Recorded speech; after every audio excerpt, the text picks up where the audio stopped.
la chronique C'est midi s'occupe de vous. Occasion pour moi de rappeler les principes de cette dernière. Quand vous avez des problèmes, quand vous avez un souci, n'hésitez pas à nous contacter et nous ferons le plaisir de trouver des solutions pour vous.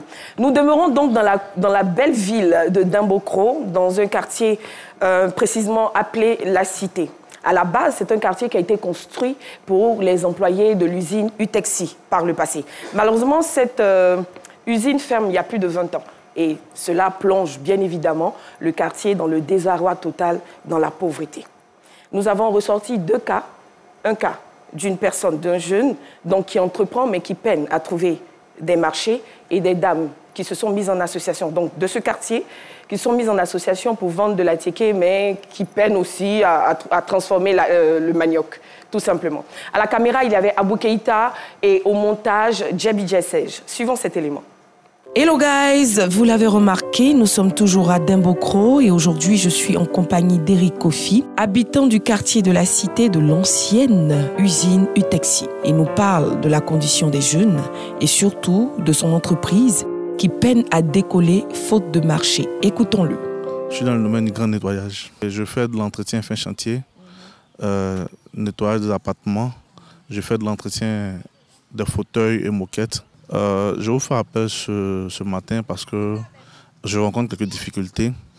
Voilà, je n'arrive pas véritablement à avoir des marchés. Peut-être par moment, par faute d'informations. Peut-être que les autorités d'ici ne savent pas qu'il y a une structure comme ça. Ils ont des grandes habitations, voilà, qui ne sont pas habitées. Voilà. Et très souvent, peut-être qu'ils font venir des gens d'ailleurs pour le faire. Or, ici à Dimbokro, il y a des gens qui peuvent le faire comme moi. Et ici, le plus gros souci que je rencontre, c'est que je peine à trouver des contrats.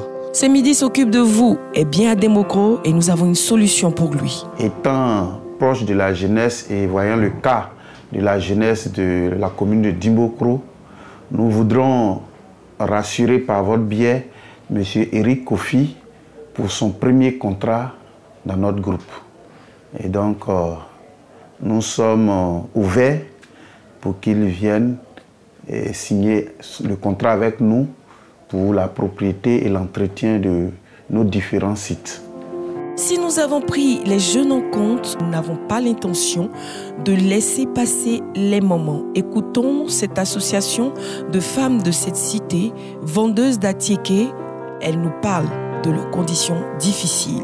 La création de l'association est venue de la fermeture de l'Utexi.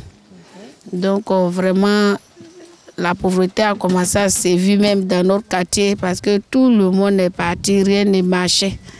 Donc je me suis joint à nos mamans, nos soeurs, qu'on ait ensemble créé cette association, qu'on puisse s'aider, s'entraider et puis vraiment lutter contre la pauvreté, puis aider aussi nos maris, nos familles. On vous a fait appel pour venir à notre aide, surtout notre maire de Dimbokro puisse venir à notre aide. On a besoin de matériel. Très souvent, le plus important quand on a un problème, c'est de ne pas se sentir seul. Mais ici, la mairie va au-delà de la présence et décide d'agir. Écoutons le chef de cabinet du maire de Dimbokro, Adaman Coulibaly. Monsieur le ministre a fait de l'autonomisation des femmes son cheval de bataille, ayant appris que ces mamans ont sollicité son aide et étant sensible au cri de cœur de ces mamans. Donc, monsieur le ministre nous a mandaté à l'effet de leur apporter le soutien dont elles ont besoin en termes de broyeuses. Donc, je voudrais dire merci à l'équipe de Saint-Midi. Merci à ces braves femmes-là qui jouent un rôle important dans l'économie de la cité. Scanne vite le QR code qui s'affiche à l'instant et rejoins l'esprit de problème qui devient DOI.